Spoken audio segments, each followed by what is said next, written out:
तनपरौ प्रेमामृता वनिधि धीरा धीर जन प्रेमामृता पूजितौ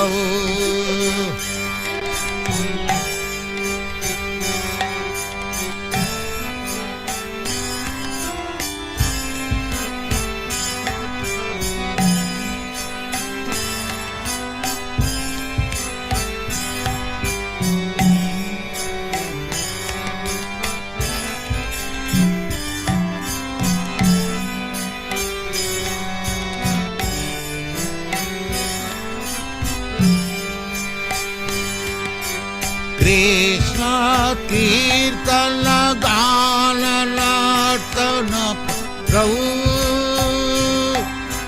प्रेमामृतां वनिधि धीर धीर जन प्रिय प्रिय करो निमरं पूजितौ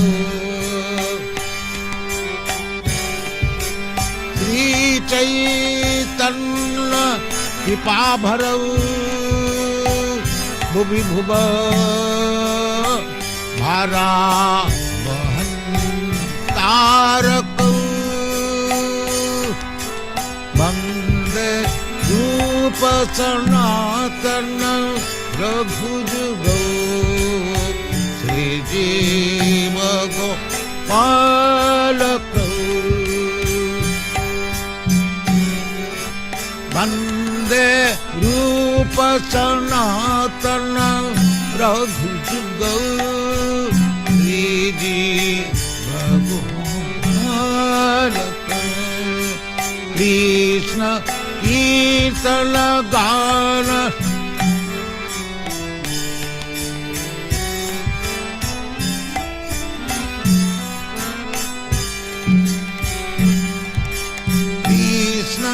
कीर्तन गान नर्तन परम प्रेमामृतां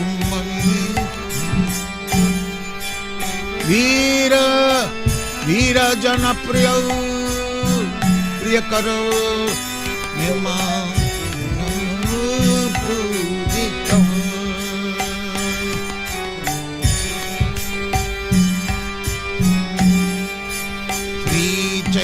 चैतन्य कृपा भरौ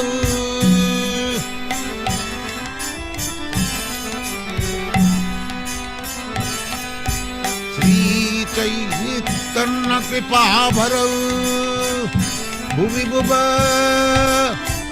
भाराव अंतरकौ वंदे रूप सनातन रघुजुगौ श्री जीव गोपालकौ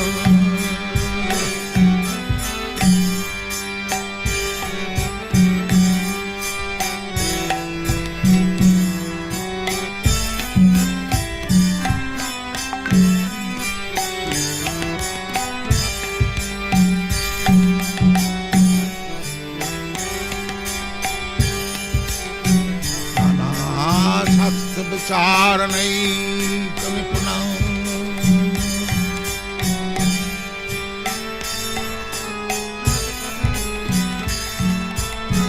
सद्धर्म संस्थापकौ लोकानां हितकारिणं त्रिभुवने मन्नं शरण करो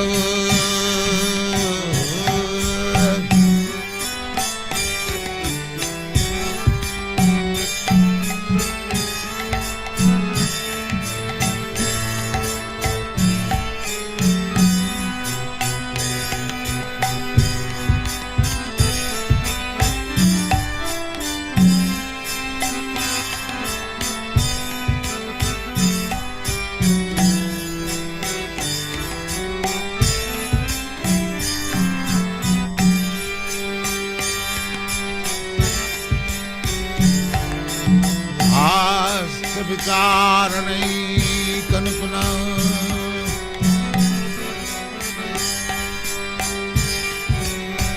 सद्धर्म संस्थापक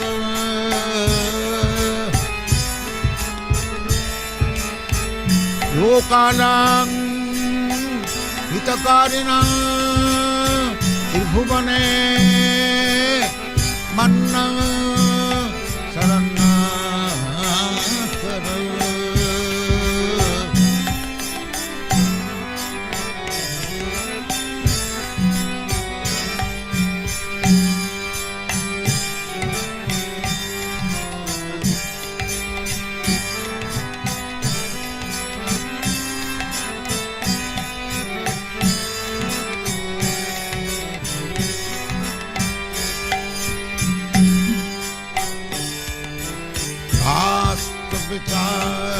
विचारणैकनिपुण तद्धर्म संस्थापक लोकानां हितकारिणां त्रिभुवने मन्नं शरणाकर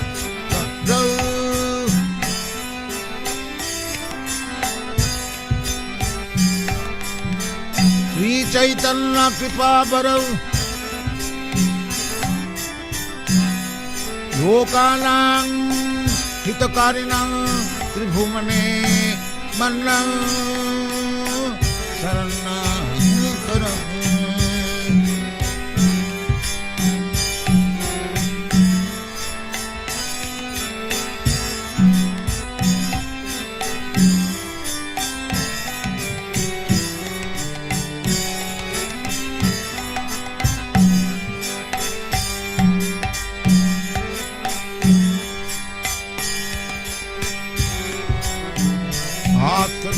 विचारणैकनिपुण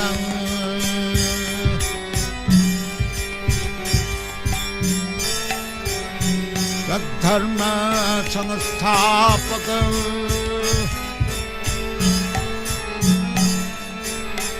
लोकानां हितकारिणां त्रिभुवने मन्नं शरणाकर राधा कृष्ण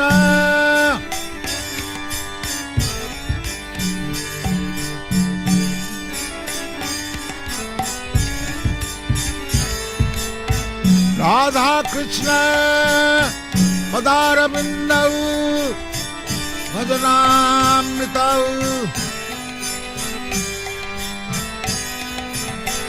राधा कृष्ण पदारविन्दौ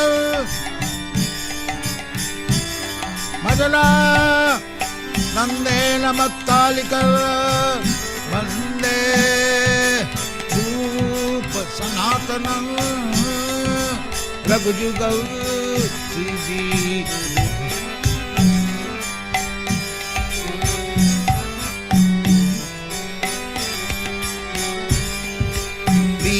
कृष्ण कीर्तन गान नर्तन परौ प्रेम निधि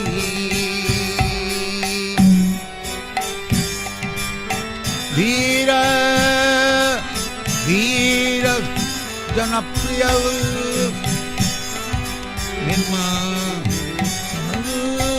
पूजित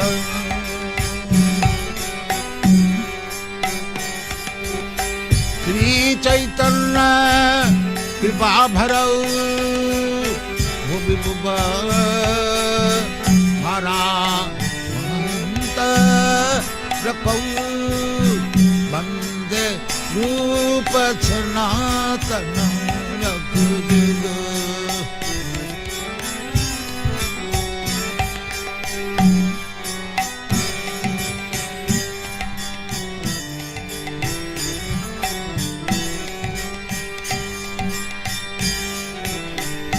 वासुदेव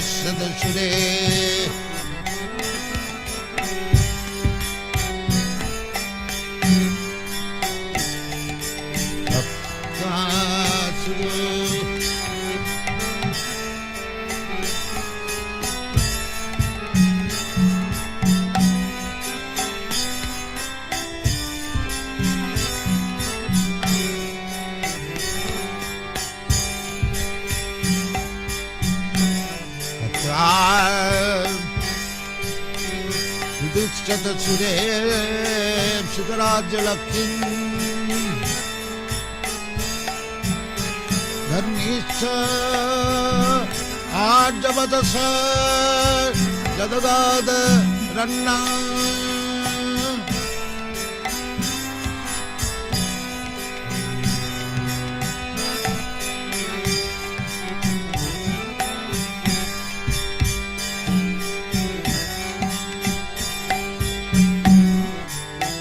तत्वा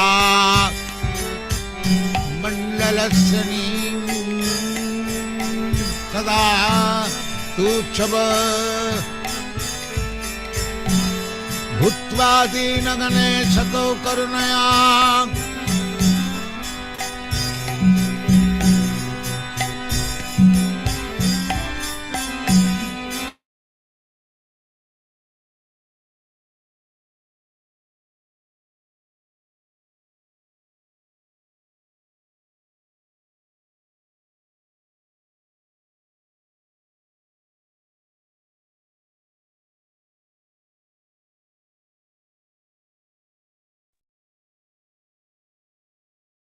Hare Krishna, dear devotees. Hare Krishna, dear Shankaranand Prabhu. Danvat Pranam.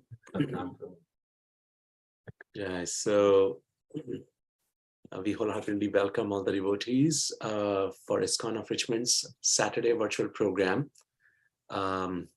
Once again, we are fortunate to have His Grace Shankaranand Prabhu back with us. So currently we are doing kind of a hybrid model, Shankaranand Prabhu. We are doing some online classes, but we are also doing in-person programs. And we are keeping the online classes going is because it's hard to get you here in Richmond. Thank you so much.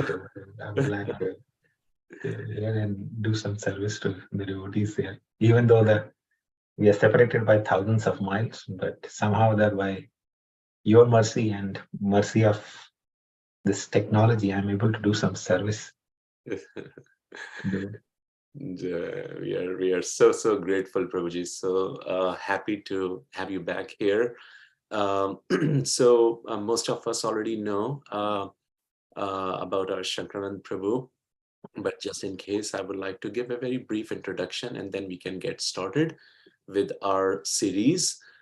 His Grace Shankaranand Prabhu is a very senior Vaishnava in our movement. He's been serving for over 2 decades.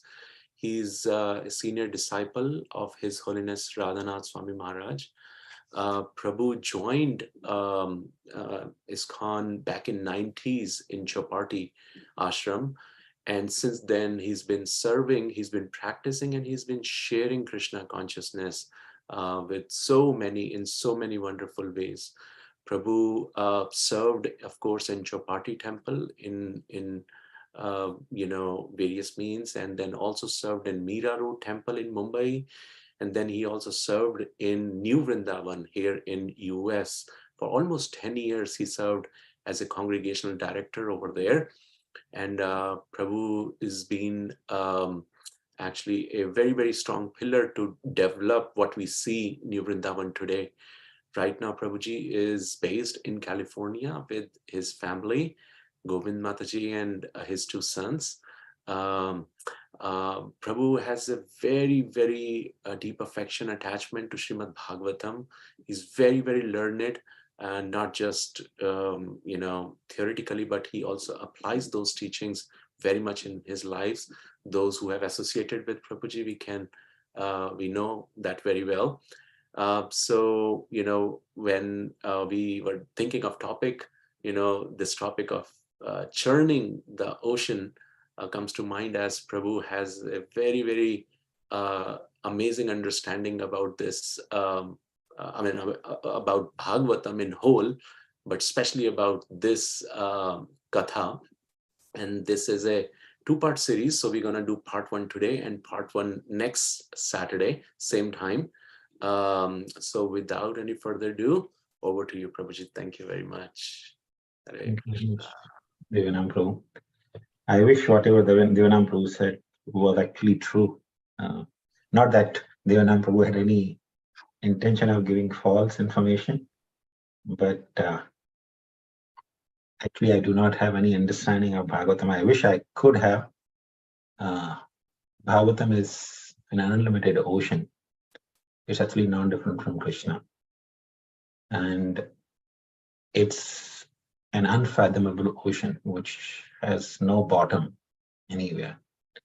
So for ordinary jiva and living entity who is struggling in the material world, it's so difficult to even comprehend the depth of that Bhagavatam. But whatever little I have learned swimming on the surface of that ocean in the shallow water, I will try to share with all of you. Really. Thank you, Prabhu. Om Jnanatimirandasya Jnananjana Chakshurun Militam Jena Tasmai Shri Gurave Namah. Shri Chaitanya Manobhishtam Sthapitam Yena Bhutale Swayam Rupa Kadamahyam Dadati Swapadantikam Vandeham Shri Guru Shri Yuta Padakamalam Shri Gurun Vaishnava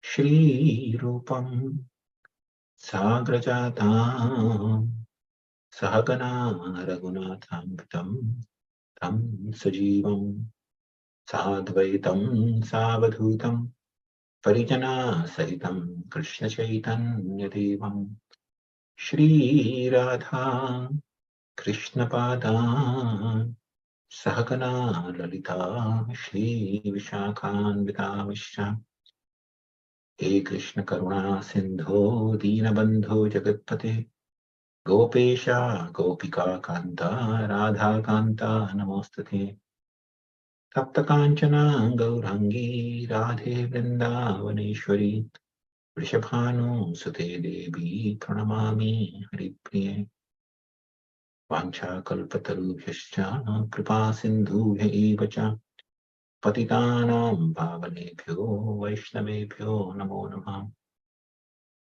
Shri Krishna Chaitanya Prabhu Nityananda Shri Advaita Gadadhar Shri Vasati Gaura Bhaktaminda Hare Krishna Krishna Krishna Hare Hare Hare Rama Rama Rama Hare Hare Hare Krishna.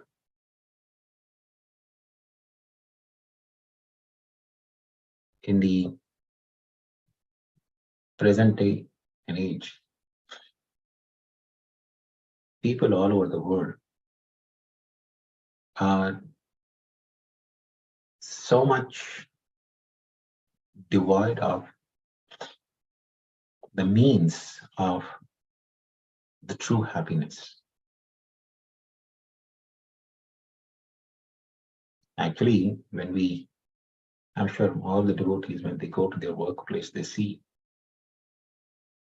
people who are in your workplace, how their lives are so empty.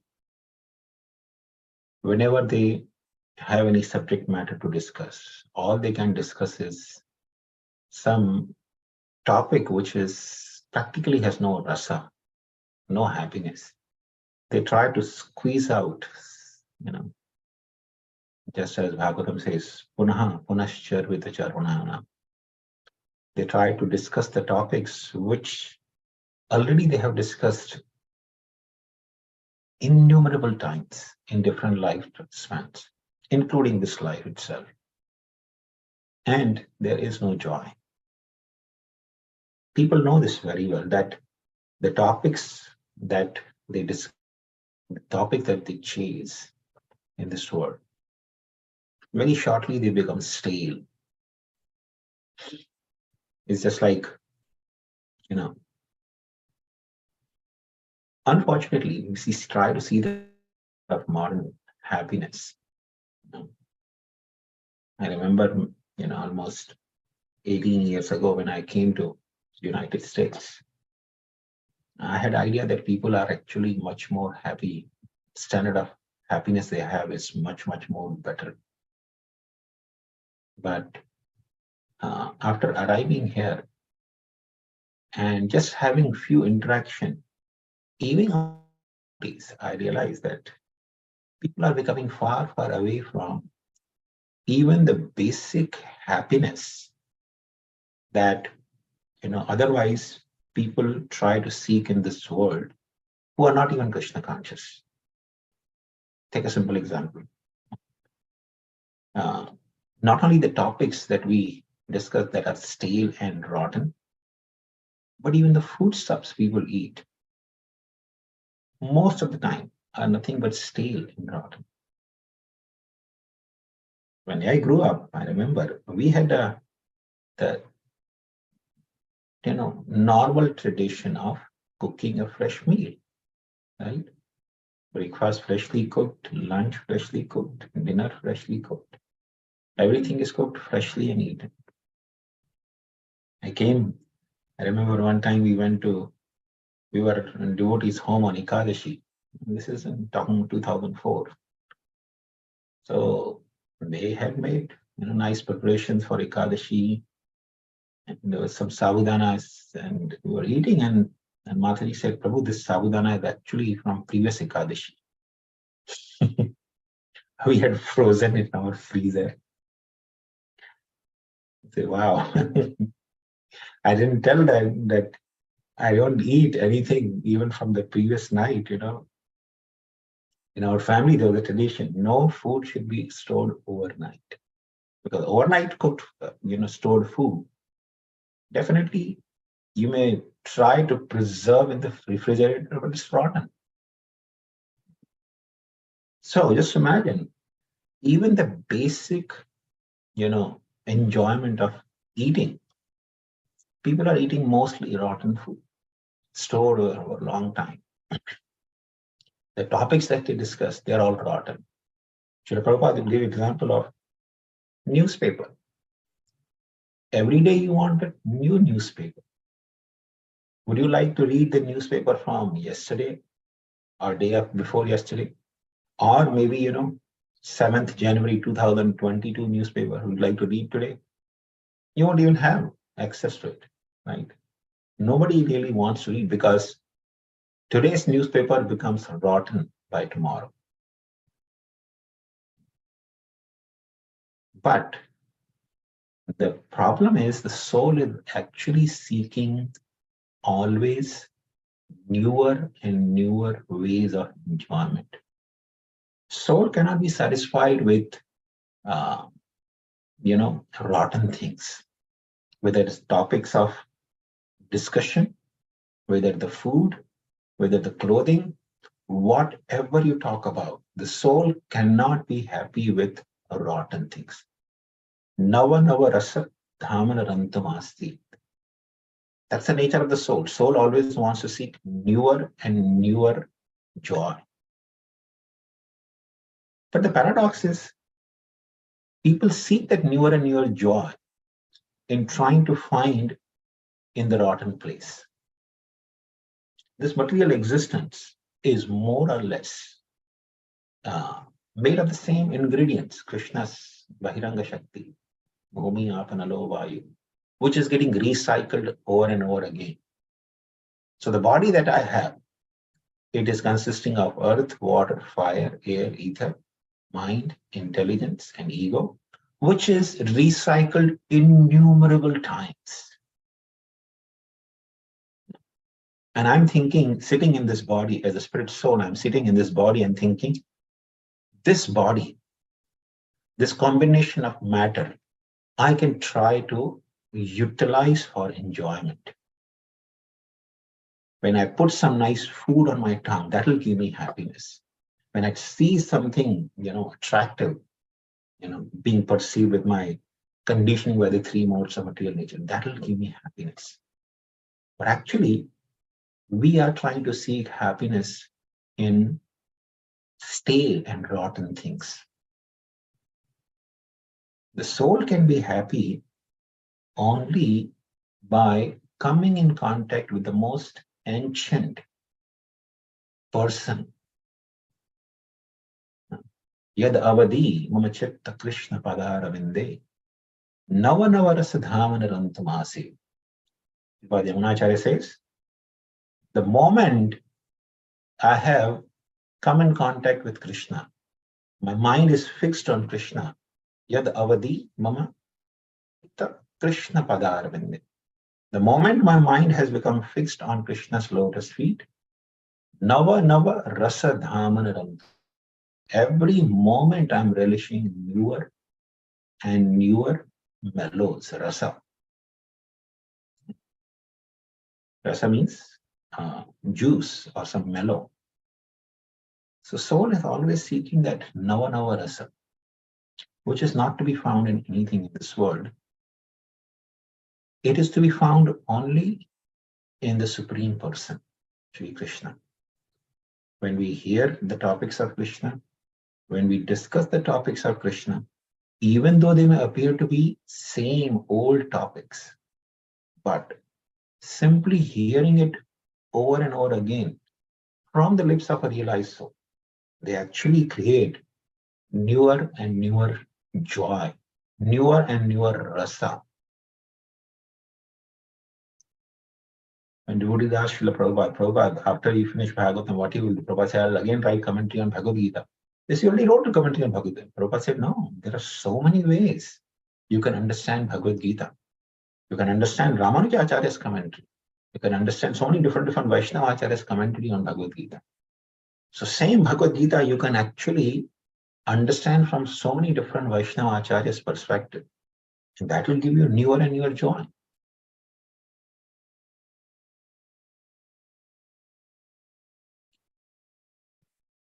But if we try to seek the same new joy on the material platform, that is the sign of a dull-headed living entity. Prabhupada actually said once to it.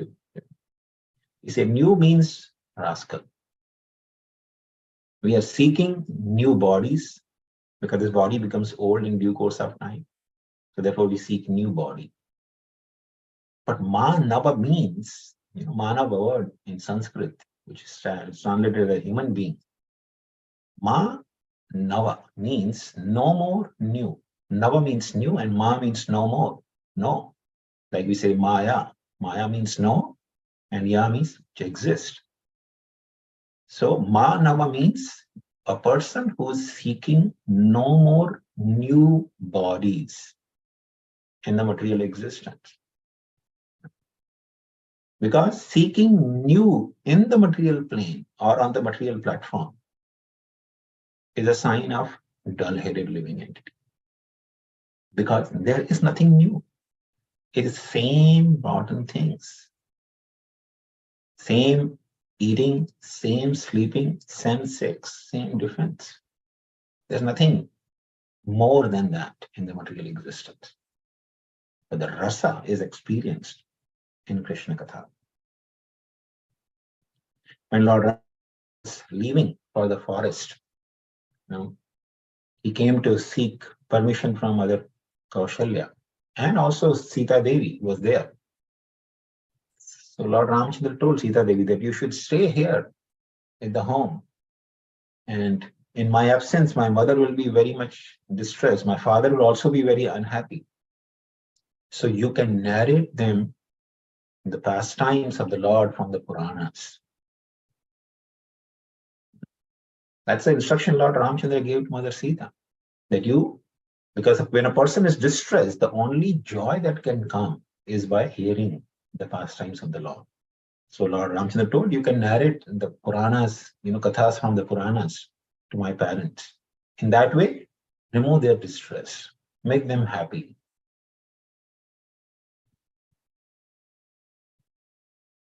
So that's a real way of joy or happiness. But unfortunately, the modern civilization, people are deprived of that happiness, deprived of that joy. Srimad Bhagavatam is full of unlimited nectar. In fact, the scriptures like Srimad Bhagavatam, Chaitanya Charitamrita, we can keep reading over and over again and never feel satiated. In fact, with Bhaktivedanta purports, they actually appear newer and newer. So let's try to dive into this beautiful lessons that we learn from the pastime of the Lord, the pastime of churning in the milk ocean. I remember when a very profound lesson that I learned when I was introduced to Krishna consciousness.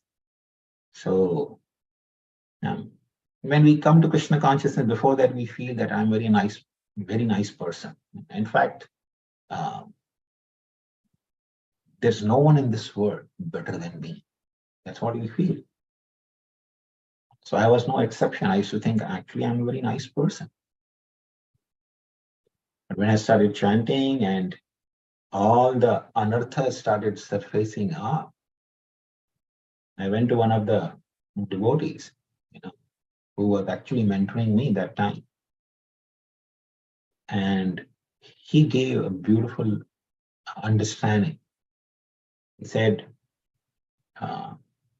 just continue chanting the holy name of Krishna.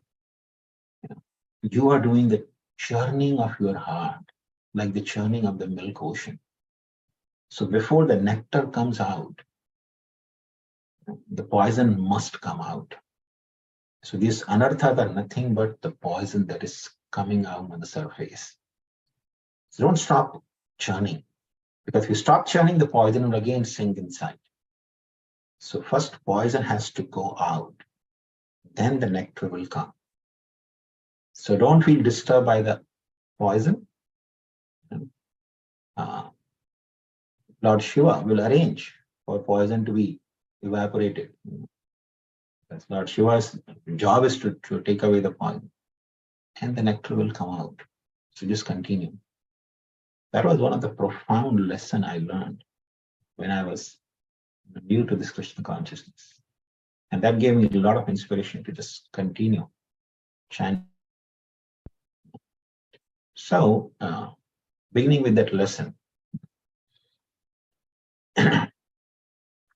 the sadhana bhakti that we do is actually the process of churning our heart. So we should continue the process of churning.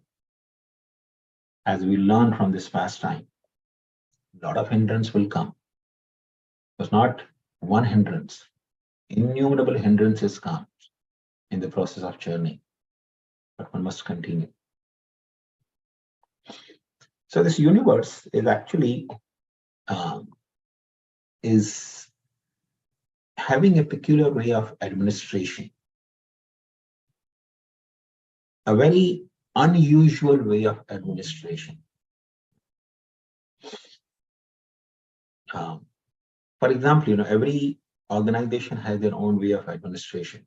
So this universe administration is done by the three presiding deities of Brahma, Vishnu, and Maheshwar. So Brahma is in charge of creation, and Vishnu maintains, and Lord Shiva, when the appropriate time comes, destroys the universe. So Brahma, who is in charge for the creation, in cooperation with Lord Vishnu and Lord Shiva, oversees the administration of this universe.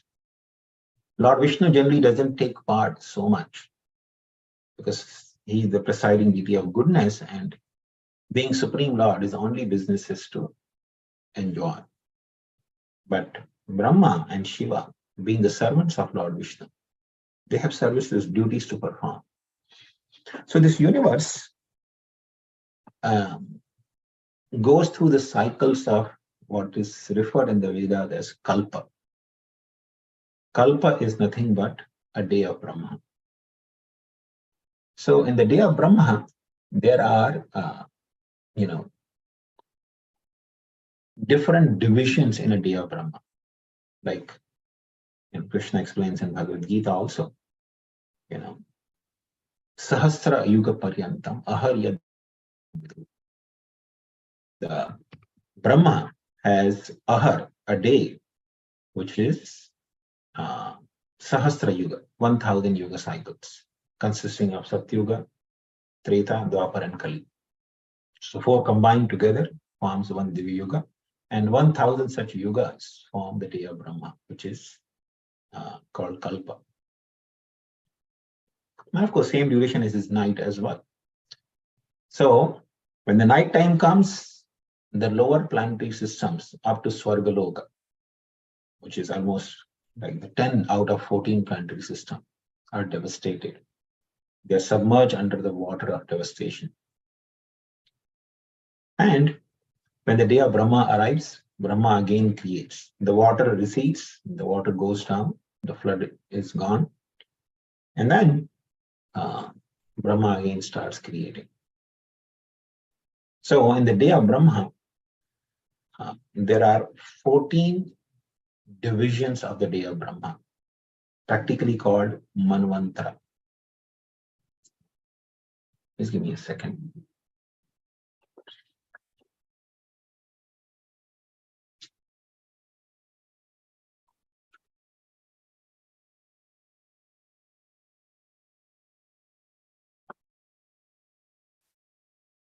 So Manvantras, each Manvantara is approximately little over 71 yuga cycles.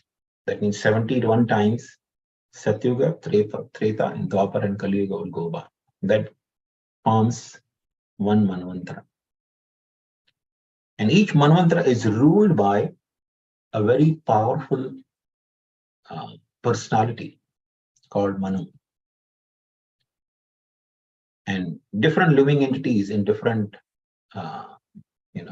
kalpas take as the role of Manu.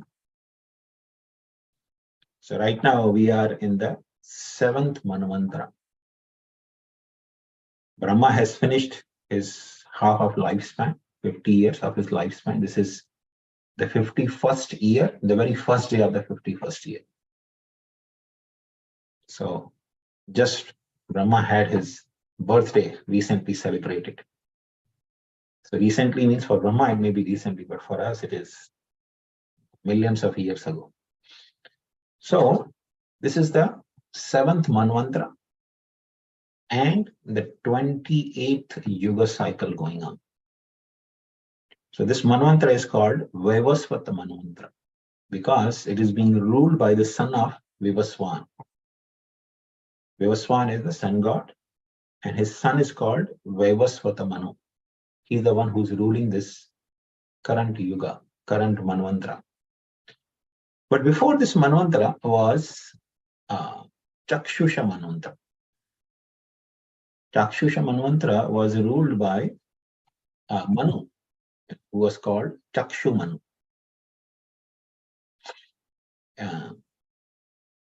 So this during the 6th Manvantara, I mean we are talking about, this is a 28th Yuga cycle. That means 28 times Satyuga, Treta, Dwapar, Kali Yuga. Before that time, Manu, which was ruling, was Chakshu Manu. So during the reign of that Manu, in every reign of Manu, few things change. Like the whole administrative demigods, including Indra, they change. So currently the Indra who's ruling is Purandar. His name is Purandar. He is the king of heavenly planets. So Indra and all the host of demigods like Agni, Vayu, Varuna, they are all positions which are replaced by different living entities. Then there are Saptarishis, the 7 sages, who guide the Manu as well as the sages, as well as the demigods like Indra, how to rule the universe. So in the Chakshusha Manvantara, there was a personality called Mantra Dhruma, who was positioned as Indra, the king of heavenly planets. And he was assisted by the different demigods called Apyas, because like currently the demigods are called Adityas, because they're sons of Aditi. But those demigods are called Apyas. And among the 7 sages were Havishman and Viraka. So there was a very powerful deva. His name was Vairaja. His wife's name was Devasambhuti. So Vairaja was actually a pure devotee of the Lord. And in the womb of his wife Devasambhuti, he got a son named Ajita. Ajita, who was actually incarnation of the Supreme Lord, literally means unconquerable. So this Ajita was the Lord who inspired the Apya Devas, including the Mantradhruma, the king of heavenly planets, to churn the ocean of milk. The ocean of milk, which is surrounding, which is the fourth ocean. If you read the fifth canto of Srimad Bhagavatam, you'll find that the Kaunch Deep, which is actually the fourth island. In the center, there's Jambu Dweep, then there's the Shalmali Dweep. Jambu Dweep is surrounded by the ocean of salt water. And outside of the saltwater ocean, there's a Shalmali Dweep, which is surrounding the saltwater ocean. And that Shalmali Dweep is surrounded by a liquor ocean. And surrounding that liquor ocean is the third island, which is called Kushadweep. And that is surrounded by the ocean of ghee, is clarified butter. And surrounding that ocean of ghee is the Kranchadweep, was the fourth island. And this Kranchadweep is surrounded by the ocean of milk, which is called Kshirosagar. So it is on this Kshirosagar that the churning took place. It is in that Kshirosagar where Shirodakshai Vishnu lies down. So Lord Ajita inspired all the demigods to churn this ocean of milk. So when Shukadeva Goswami was narrating, he just narrated in one line that Ajita inspired the demigods to churn the ocean of milk using Mandara hill as the churning rod and using Vasuki, the Nag, Vasuki Naga, as the churning rope. And with the help of demigods and demons, the Lord performed this wonderful pastime of churning of milk ocean. So Parikshit Maharaj, he stopped Shukadeva Goswami there. He said, my dear Lord, I want to hear, I'm actually eager to hear about this entire Leela of churning of milk ocean. Why did the Lord perform this pastime of churning the milk ocean? The Lord is self-satisfied. What business did he had to even, perform this churning of milk ocean? And what all things were produced? Why the Lord, took the form of Kurma and, roamed in the ocean of milk with Mandara mountain on his back. So he inquired all this subject matter. So hearing this inquiry, Shukadeva Goswami became very pleased, because Shukadeva Goswami had intention of just narrating in one line and going forward with the other pastime. But being inquired, he started reflecting this beautiful Leela of churning of milk ocean, and he started narrating. So Shukadeva Goswami started narrating this Leela. At one time, Indra, he was seated on his elephant at Avat. And Durvasa Muni happened to come there. Now, Durvasa Muni had gone to, probably some yagya or some, worship of the Lord Vishnu, and he had got Maha garland of Lord Vishnu as prasad. So he was wearing that garland. So he came across Indra seated on the Aravat. So Durvasa Muni felt inspired to bless Indra.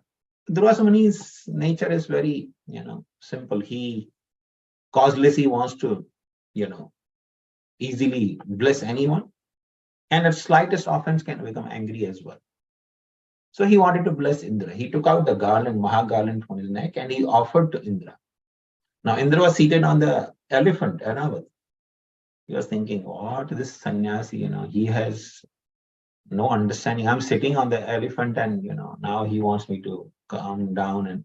But anyway, he knew Durvasa Muni is very powerful. So he accepted the garland. And because that time Indra was not in the proper state of mind, he was kind of proud. If somebody gives you the Maha garland of the Lord, if a person has proper consciousness, will be very much happy and with great delight and eagerness will accept that garland. But Indra, because he was proud that time, he was thinking, what, this garland he's giving me, So he had no regard for the Maha garland of the Lord, Mahaprasad of the Lord. So he handed over that garland to his elephant and Aravat. Elephant is, after all, elephant, animal. So he took that garland in his trunk, smashed to the ground right in front of Durvasa Muni, and trampled under his feet. Yatha Raja Tatha Praja. What was in the mind of Indra, same was reflected in the mind of Airavata. But Airavata had no, consequences because he's an animal. Of course, he had some, But Indra had consequences. So Durvasa Muni became very angry. He told Indra, because you have disrespected the Mahagarland of the Lord, you demigods. So see, it was only Indra who committed offense. But Durvasa Muni said, you demigods will become Shrihin. You will be devoid of any beauty, any good fortunes.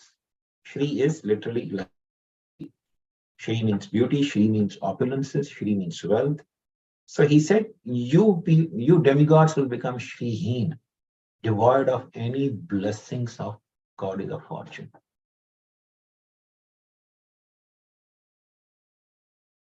Now, the demons heard that curse. So if somebody gets this curse and their rivals, they get to hear, oh, this curse they have received, it's a great boon for us. So it was curse for Indra and demigods, but it was a boon for the demons. That means that curse was blessings for the asuras. So they very easily attacked and conquered the demigods. They took away the kingdom of heavenly planets from the demigods. And they were driven out of heavenly planets. So demigods literally became devoid of any opulences.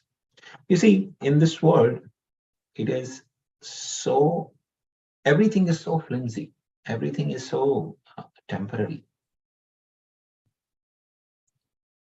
You may have, opulences now, but they can be taken away anytime. And one thing we should always remember is the words spoken by the powerful personality like Durvasa Muni. They carry tremendous impact. No matter who you are and how powerful you are, their words carry powerful impact on the lives of others. In Purana, there's an instance where Brahma, once being annoyed with Saraswati, his wife, he told her to shut up. Husband and wife, they may say each other, shut up. But when Brahma says shut up to his wife, it created such a imbalance in the universe. Because when Brahma is told his wife to shut up, Saraswati, being the chaste wife, she was obliged to shut up. And when she stopped, when she shuts up, whatever wisdom is being spoken by anyone in the universe is by the blessings of Saraswati. So the whole universe was devoid of any wisdom. People were talking all over the universe only the topics of something which has no Saraswati. In other words, people became dull-headed all over the universe. Just one word by Brahma to his wife, Saraswati, shut up, created so much imbalance. Similarly, just one curse by Durvasa Muni created so much imbalance in the lives of devas. They were deprived of their home, their heavenly kingdom.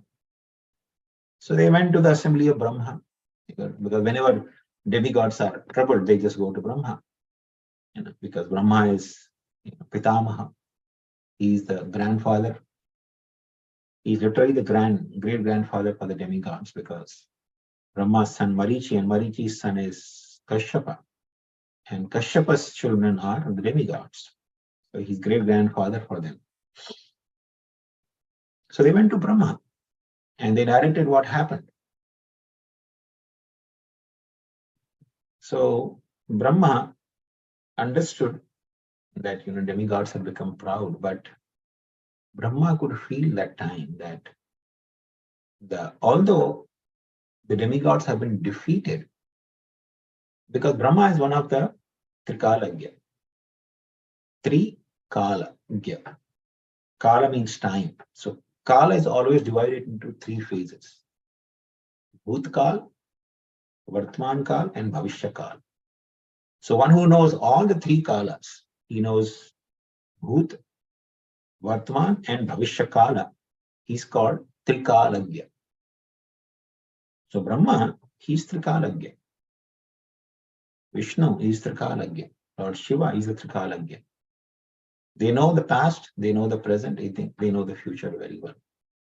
So Brahma, being Trikalagya, he could see that now, although the demons have defeated, but the time for Tamoguna being prominent is gone. Now Sattoguna is actually becoming prominent. When Sattoguna becomes prominent, then the demigods actually become victorious. You can actually see this even in our relative world. I remember when we grew up, we were taught history, for example, in the schools, such a wrong history. Only certain people as contributing to the freedom of the country who were actually ill motives. But now all that is coming up. People are getting to know the reality. So when the reality surfaces up, that means Sattoguna is becoming more and more prominent. And you'll see, according to even Vedic astrology, next 200 years would be, the whole world will be very much ruled by Dharma. The time Sattoguna is actually becoming more and more prominent. In another 10, 15 years, we will, hopefully, most of us, we will get to see that era where the world is being ruled by fair means. Because for last, couple of 100 years, the world has been ruled, especially, since the time of British rule in India. All over the world has been ruled by practically thieves and rogues who are actually plunderers in the form of politicians. But Sattoguna is becoming prominent. So all over the world, more dharma-based ruling would be becoming more and more prominent for another 200 years. So this goes on in cycle all over the universe. It goes on. Not only individual places or planets, but all over the universe. The different modes of material nature become prominent, and the different kind of ruling you will see. So Brahma could see that now Sattoguna is becoming prominent. So it's time for demigods to be reestablished. So he smiled. But he found himself incapable. He told the demigods that I cannot resolve this issue. I have no ways and means to replace the demons and put you in that place. So he took all of them, including Lord Shiva. Because Brahma, when he is unable to resolve anything, he goes to Kshirosagar. So he came to Kshirosagar and he offered beautiful prayers to Shirodakshai Vishnu. Of course, we don't have much time to go into those prayers, but there were such beautiful prayers by them. Probably it will take few sessions alone to go into the details of those prayers. But the gist of those prayers was, Brahma was basically praying the Lord, the mighty Lord, the Supreme Lord, you are beyond the birth and death, and you are eternal. You have no material form, or material body, or material qualities that matter. You are ocean of unlimited auspicious qualities.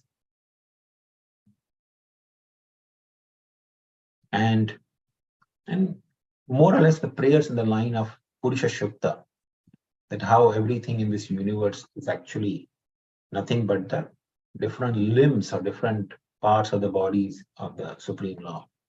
So in those lines, Brahma offered beautiful prayers. And then he submitted the plea that the demigods are in this plight. One thing which is noticeable is Brahma always takes Lord Shiva also with him to Kshirosagar. Because when Brahma is incapable, Lord Shiva is still capable to do things which Brahma cannot do. So Brahma always takes Lord Shiva with him to the Supreme Lord, to Kshirosagar, and he prays to the Lord, my Lord, if you don't want to get involved, you can tell Lord Shiva, empower him to do some things. So either Shiva or Lord Vishnu, they will take care of the demonic population and establish the Sattva. Like in the case of Tripuras, the three sons of who are the demon, I'm forgetting his name, who had received the benediction from Lord Shiva that he will be killed only by the son of Lord Shiva, Tarkasur. So three sons of Tarkasur, they were so powerful. They had three flying cities, Tripuras, and they were troubling the whole world. They were troubling the human society, they were troubling the demigods, they were troubling practically everyone. So the Lord empowered Lord Shiva to destroy those Tripuras. He gave his own bow, Vishnu, Dhanush, he gave to Lord Shiva. And he said, you can destroy these Tripuras with this. Lord Shiva, using the bow, he destroyed the Tripuras. So Brahma always takes Lord Shiva with him so that in case the Lord is not, because Lord is independent. So if he doesn't want to get involved in some situation, he'll tell Lord Shiva to. So the Lord was very much pleased by the prayers of the demigods headed by Brahma and Shiva. And he appeared. He actually gave darshan. Generally, the Lord does not appear. He only communicates to Brahma. Like we hear from the 10th canto of Bhagavatam. When Brahma sat down and, the Muni was very much aggrieved. So he prayed. He prayed at Kshirosagar along with the demigods. But nobody heard anything. Nobody saw anyone. But the Lord communicated from within the heart of Brahma to Brahma that he will appear in Yaduvansha. So generally the Lord may not appear. Divana Prabhu, just a question. Till what time we go on, Prabhu? We can go until 11:30, Prabhuji. 11:30. So right now it's 11. Okay, another half an hour. So Brahma, when he offered prayers, Lord Vishnu was pleased and he gave darshan to them. And he gave appropriate instructions to the demigods. The instruction he gave is, because demigods have gone with the expectation that the Lord would, in battle with the demons and kill them. Because whenever the demigods they are troubled by the demons. They anticipate, they expect the Lord would actually kill the demons. In fact, when Bali Maharaj conquered the heavenly planets, the demigods were driven away from the heavenly planet. They were actually roaming on the earth in disguise. That time, the mother of the demigods, Aditi, she performed vrata with the intention of getting a son who could reestablish her sons back on the heavenly planets. So she actually performed the vrata, Payo vrata. And when the Lord appeared, she offered prayers which indicated to the Lord that the Lord should kill the demons. See, this is the nature of this world. Even though Aditi, she is the mother of demigods, when she sees my sons are troubled, she becomes kind of upset at the heart and angry, and she anticipates that demons should be killed without understanding, without remembering that the demons are also the descendants of her own sister, Diti. So all the demons are descendants of Diti, who is a sister of Aditi. That's the nature of this world. When people are troubled, they forget the relationships, they forget the reality. So Aditi was also anticipating the Lord would kill the demons and establish her sons in the heavenly planet. But the Lord made it very clear to Aditi that I cannot do this because Bali there, who's actually a pure devotee of the Lord. But the Lord assured Aditi that I will reestablish your sons, but I cannot kill the demons. So the demigods were anticipating that the Lord would actually insert the battle and kill the demons, who are powerful, and they couldn't be defeated by the demigod due to the curse of the Durvasa Muni. But the Lord gave beautiful instructions to the demigod. He told the demigods, this is not the time to start the battle with the demons. Because demons are powerful by the blessings of Shukracharya. Shukracharya, who is actually a great sage, a Brahmana, has immense blessings of the Lord and Lord Shiva. He would revive all the demons when they would die by the power of his Sanjeevani Vidya. And that was one of the reasons why demigods were defeated. Because when the demons die, Shukracharya revives them. So literally no demon dies. But the demigods die, they die. They reduce in number. So there was the imbalance. Shukracharya had Sanjeevani Vidya, and by the dint of that, demons were powerful, but the demigods had no such advantage. So the Lord wanted to strike a balance, not that every time the Lord has to pick up the weapons and kill the demons. So Lord wanted to create a balance between demons and demigods. Demons have Shukracharya, who can revive them. The Lord wanted to create a balance for demigod side as well. So he told the demigods that you should declare the truce with the demons. Now, this instruction is so painful for the demigods. They had come with the anticipation the Lord will kill the demons. And the Lord is saying, go and make friendship with them. Declare a truce with them. That means, although at the heart you want to kill somebody, but you go and, I want to be friends with you. Let's be friends. Just imagine if somebody has,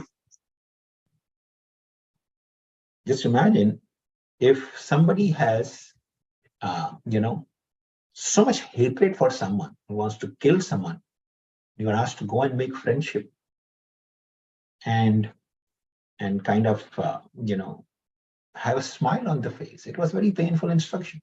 But the Lord gave instruction that you should make friendship, because Lord was fully aware of what was in the heart of the demigods.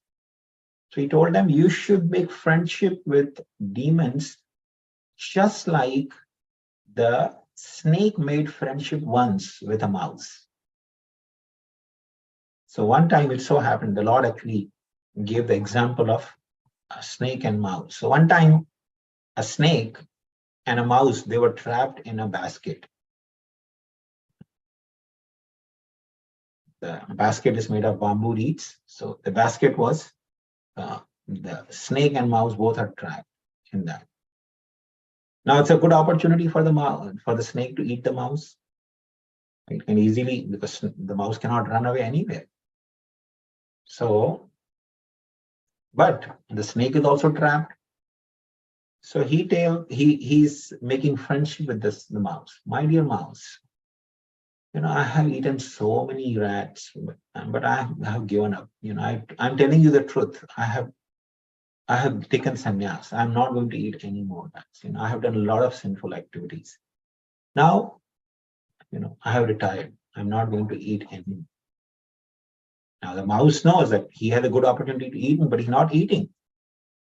So maybe I have good reason to put my trust in him. So the mouse puts the trust. And then snake says, my dear mouse, you have very sharp teeth, and I know you can easily make a hole in this basket.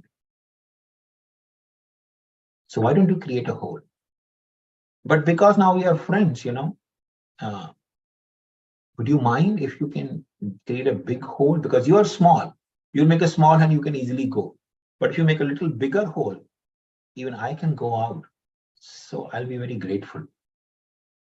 Mouse said, yes, why not? We are friends. I will definitely make a big hole.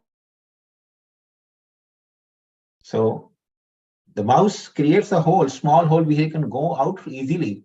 But because he has friendship with now the snake tries to put his head inside and say, no, this is too small for me. So he tries to create bigger and bigger and bigger hole. So he's telling the snake is telling the mouse, let me go out first, so that, I know that my whole body can get through, because you can easily go through that from that hole. So the mouse creates a bigger hole. The snake slits through that hole, goes out, and as soon as the mouse comes out, he eats the mouse. So the Lord told this example to the demigods, because demigods were at the heart wanted to destroy the demons. So when they heard this example, they were pacified. Yes, the Lord is giving us assurance that we will actually be able to destroy the demons.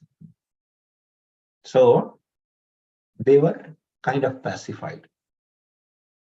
So they went under the instruction of the Lord. They went to the demons, and demons were headed by Bali Maharaj. At that time, Bali Maharaj was the king of the demons.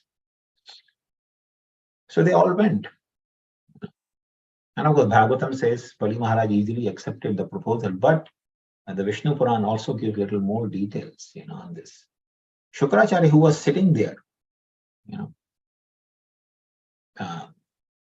he put the question to demigods: why do the demons need to put the effort to churn the ocean of the milk?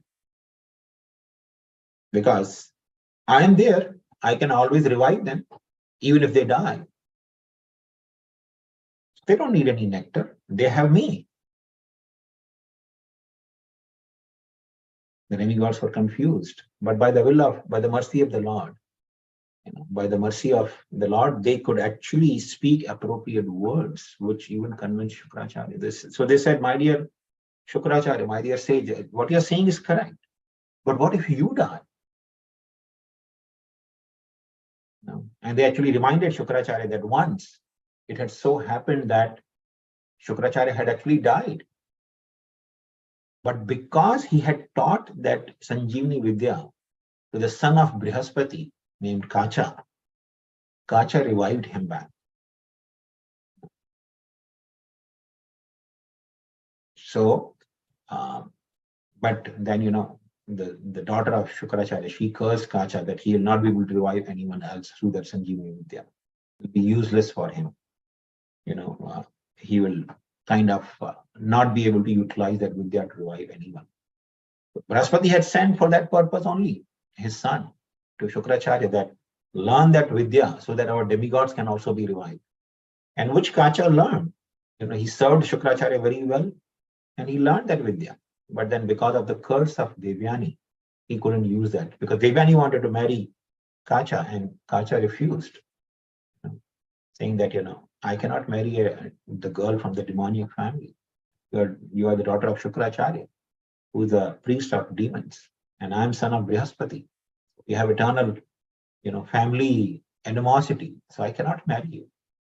So she cursed him. And he cursed her in return that you will not be able to marry a Brahman.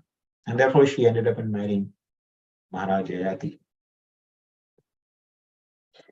So they told Shukracharya that if you die, then who will revive the demons?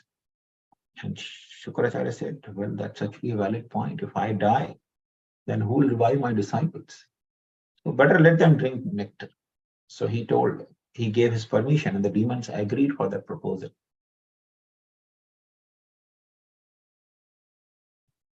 So the Lord had already instructed the demigods how this whole churning of milk ocean should be performed. So Indra, he narrated the whole project plan to the Bali Maharaj and all the demons, that how they will execute this mission of churning the ocean of milk. So they convinced, first of all, Vasuki. They went to Vasuki and they convinced him. They bribed him that, okay, when from the churning of milk ocean, the nectar will be produced, you will also be given some nectar to drink. They promised him. So Vasuki agreed. Yes, I will come. Because the maximum pain somebody had to go through this entire churning of milk ocean, that was to Vasuki. Because Vasuki's body was used to rotate the Mandara mountain. Now just imagine, we see small mountains in this world. But Mandara mountain is very huge. 10,000 yojanas. That is 80,000 miles high mountain. And not made of stones and clay, it's made up of solid gold. It's a mountain made of gold, very heavy.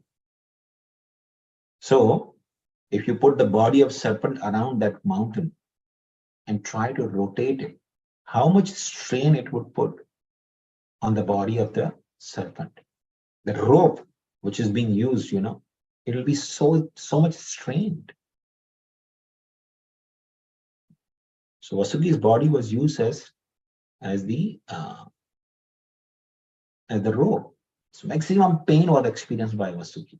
We'll discuss that later when we come to that churning of milk ocean. But Vasuki agreed with the anticipation that he will get the nectar. And the Lord has also informed that the poison will also be produced from the churning, but Lord Shiva will take care of it. The Lord informed the demigods that don't feel this. All the predictions were given by the Lord. That use the Vasuki, bribe Vasuki, and then when you start churning the milk of ocean, first and foremost thing will come out is the poison, which will be very disturbing. But do not feel discouraged and disturbed. Just continue. Lord Shiva will help you to take care of the poison. So you don't have any fear from it. And the Lord also informed the demigod that many things will be produced. Many things will be produced from the churning of the milk ocean. So don't get greedy for anything. Don't get greedy for anything. Because if you get greedy, there may be fight, and the demigod and the demons may withdraw from that.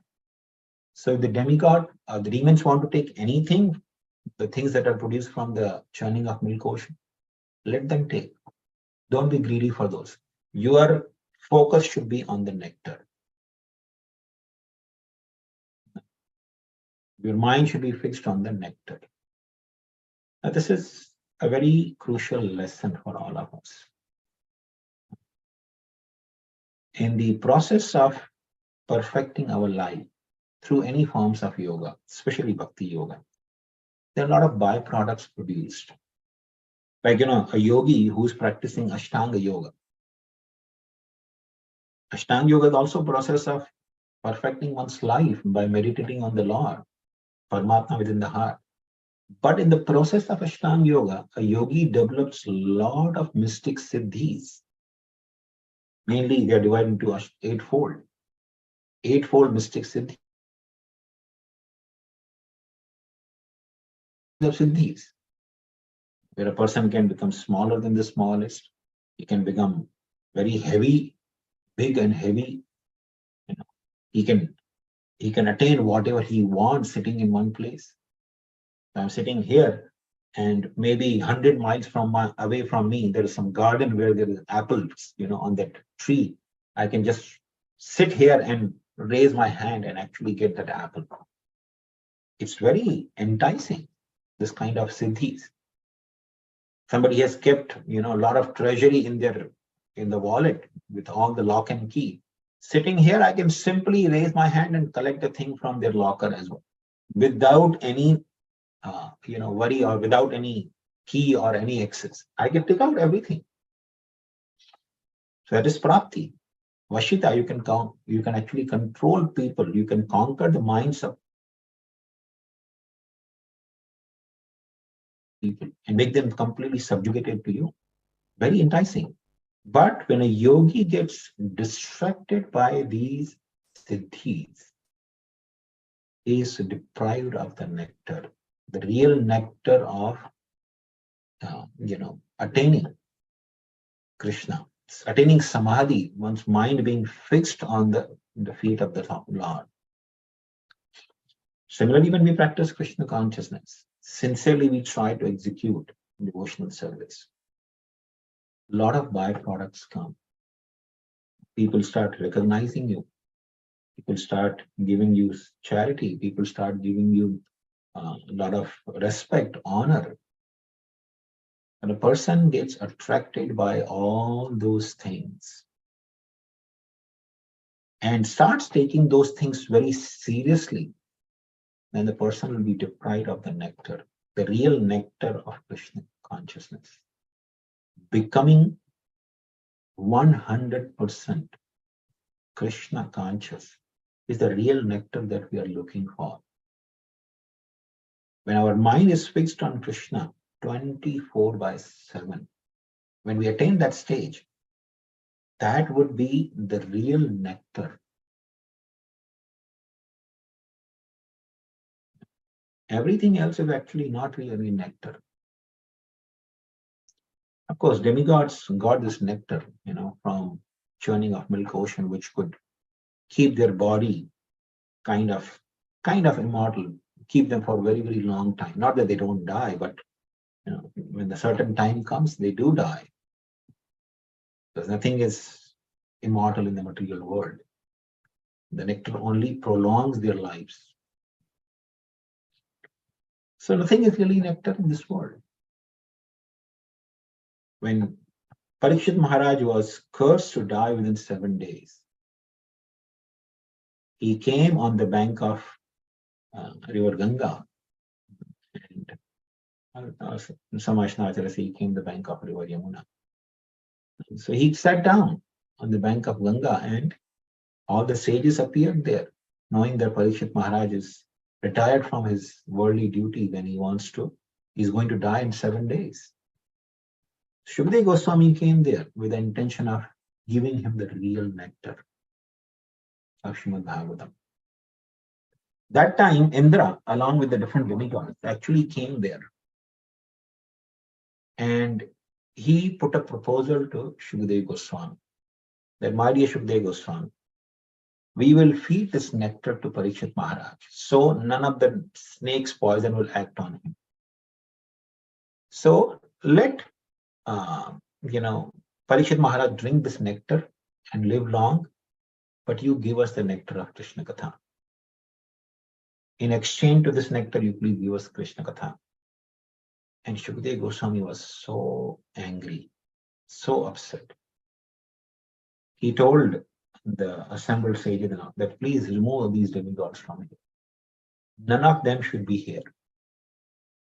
If they would have come with begging that they want to have the nectar of Krishna Katha, they want to have the nectar of Srimad Bhagavatam, I would have allowed them to sit. But because they are thinking that that nectar can be purchased by this worldly so-called nectar, which is insignificant.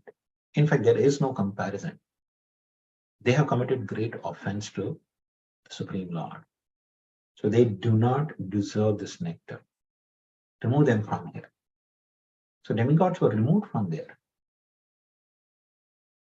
The nectar of Krishna, nectar of Krishna Katha, is actually incomparable. Whatever byproducts we get in the course of our sincere practice of Krishna consciousness, we should not take them very seriously. We should use those in service of Hari, Guru and Vaishnavas, but we should not take those very seriously.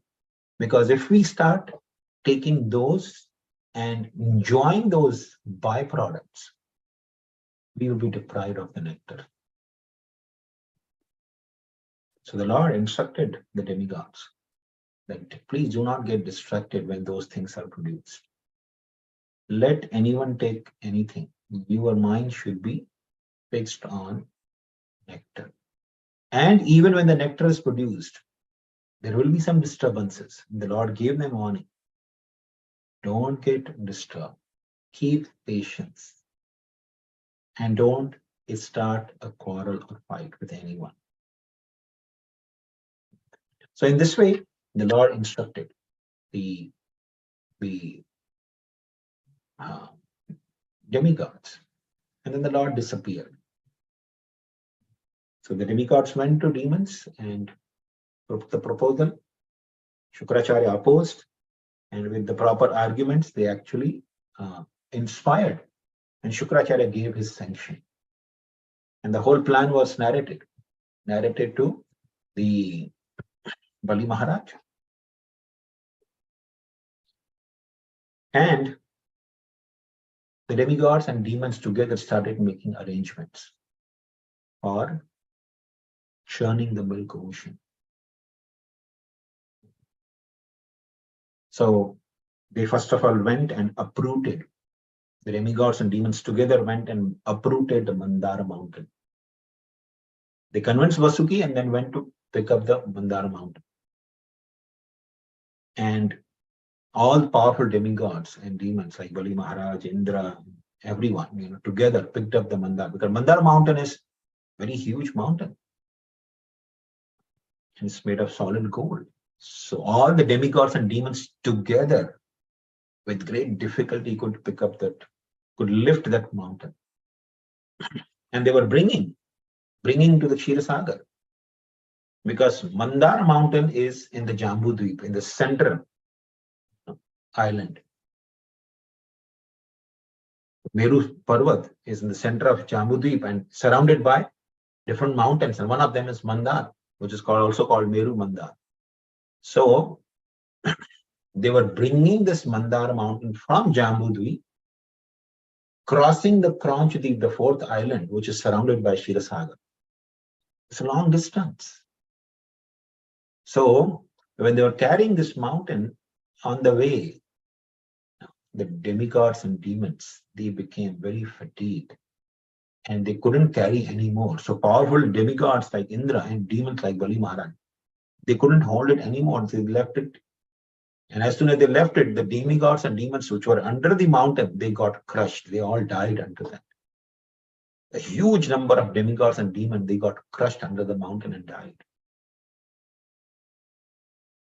And that discouraged all the demons and demigods. Now what is going to happen? So many demigod demons died. The remaining of us, we can't even carry this mountain. How this mountain will go there and how we will start, because so many demigods and demons died already. That time Lord Ajita, he appeared. He appeared there riding on Garuda. And he glanced over all the demigods and demons who had died, their limbs were broken or whatever.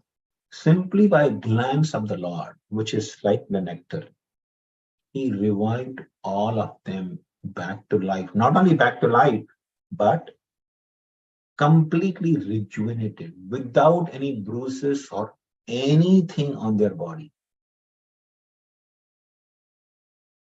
They revived from the fatigue of carrying the mountain.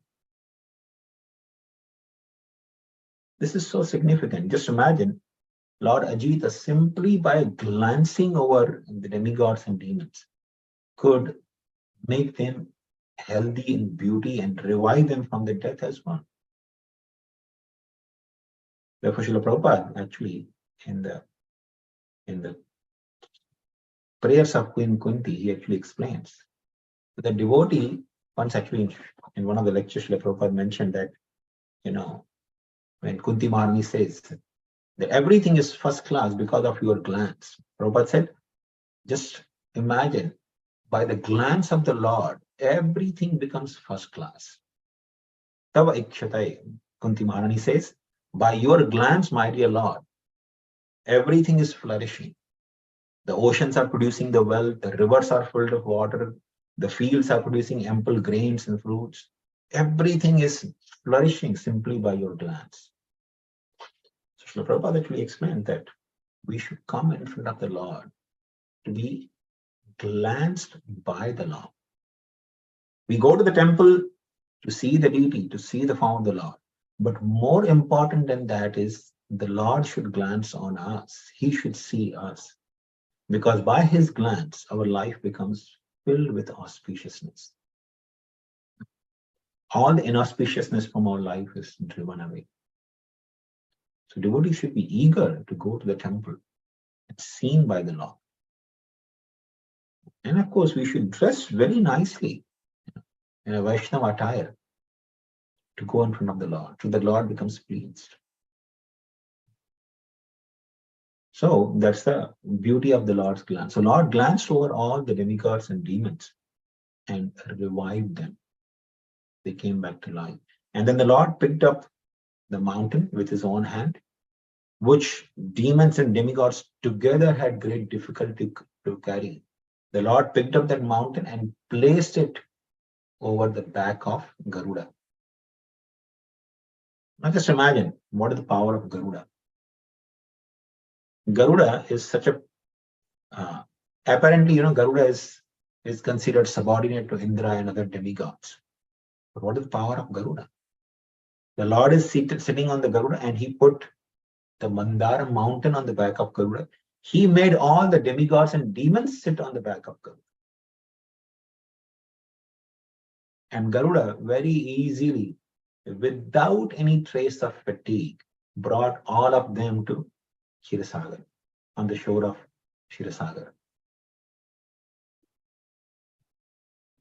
So everybody got down from the back of Garuda,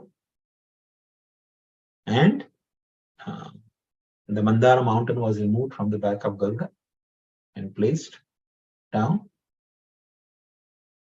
And the Lord told Garuda to leave, because as long as Garuda is there, Vasuki would not come. Because Vasuki and as a Naga, and Naga and Garuda, they have eternal animosity. So Vasuki is fearful of Garuda. He would not come in the presence of Garuda. So that's how powerful the Garuda is. But sometimes, as Bhagavatam says, the pride consumes everyone. So sometimes Garuda also becomes proud, and the Lord actually crushes the pride of Garuda. In Mahabharata, there's a beautiful description that one time, the chariot driver of Indra, Matali, he was looking for a suitable match for his daughter. So that name was Gunakeshi. So he was looking for a suitable match. So along with Narada Muni, he went to different places, but he couldn't find any suitable match. So finally he went to Nagaloka, which is I believe somewhere below or above Sutal Loka. And there he found a very beautiful Naga named Sumukha.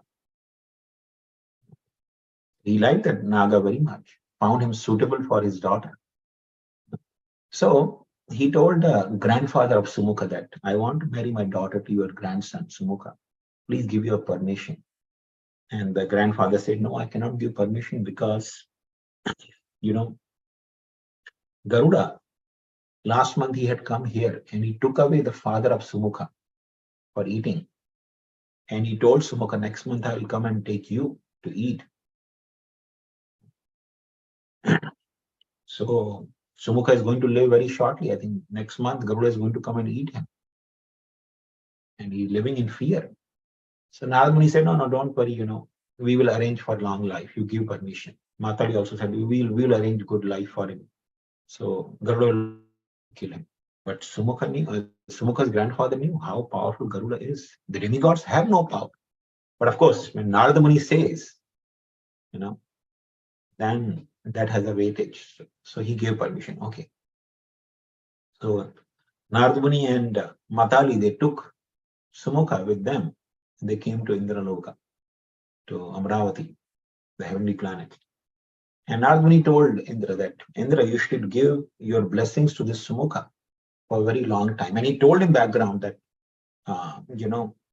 the Garuda has taken kind of a decision to kill him next.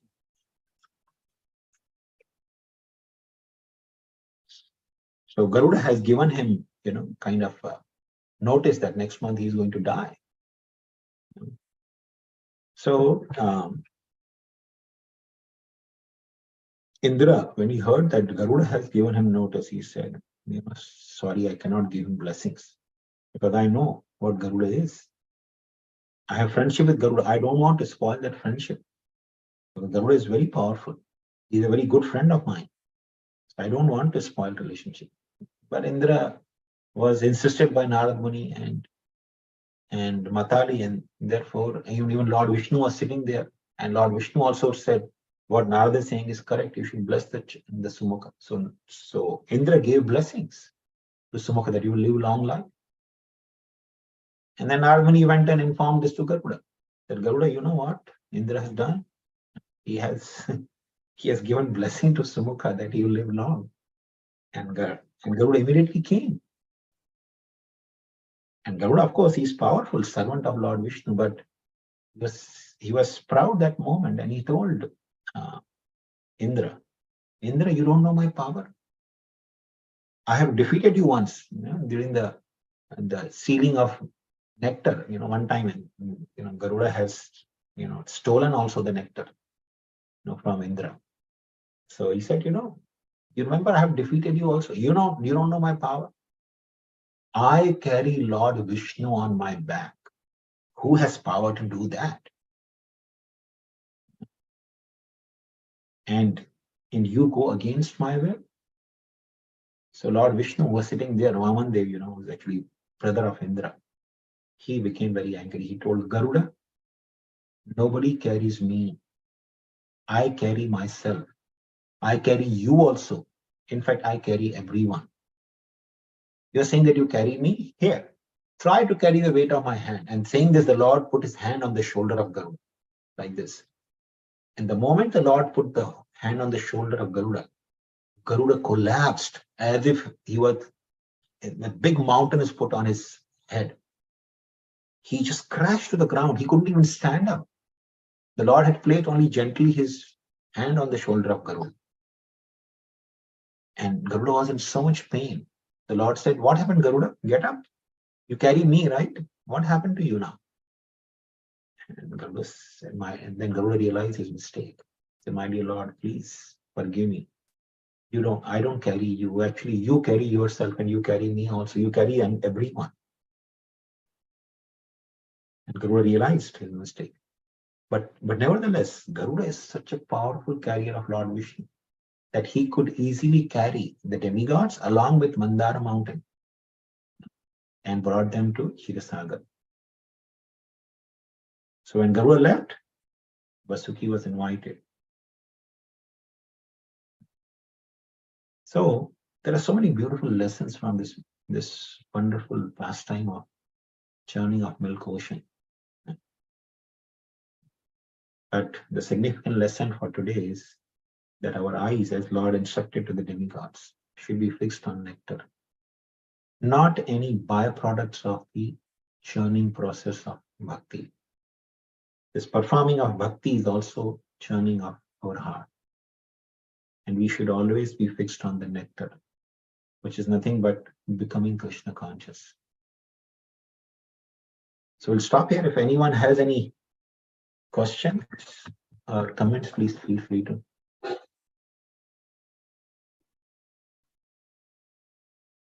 Yes, so first of all, on behalf of everyone, we express our sincere gratitude, Prabhuji.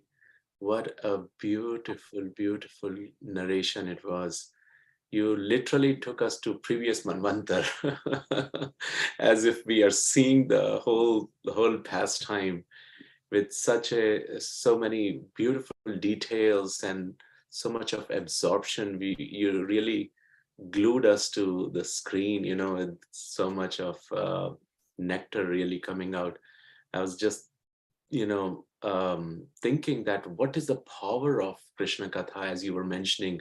It is really nectar, all the time. It's always new. We have heard this pastime, but every time we hear this, it's more and more. And so we are grateful to you for such a beautiful narration, for your time. Thank you, Prabhu. I'm very much grateful to you and all the devotees for giving me an opportunity to discuss this. Yeah, So, I agree with Divina Prabhuji, Shankaranand. It's such a beautiful, fantastic. Nice to see you, Krishna Prabhuji. Such a nice nectar class, Prabhuji. So it's so beautiful, so heart touching. Thank you so much, Shankaranand Prabhuji. Thank you. So it looks like we have one question from Gokul Tharuni Mataji. So as it's 11:34 here EST, so I'll just take this question and then we will disperse. Sure. So sorry, Vada is supposed to finish a little earlier so that we can wind up by 11:30? No, it's okay. I mean, next time I'll take care of it. Wish we can keep going, but just to respect everyone's time. So Gokul Tharuni Mataji, if you would like to unmute and go ahead with your question. Thank you, Prabhuji. Hare Krishna, Prabhuji. Dandavars Pranam. Jai Shri Prabhupada. Prabhuji, this is such a beautiful class. I thought this is the best class you gave. I think like that for all the classes. But this is amazing, Prabhuji. It's beyond description, today's class.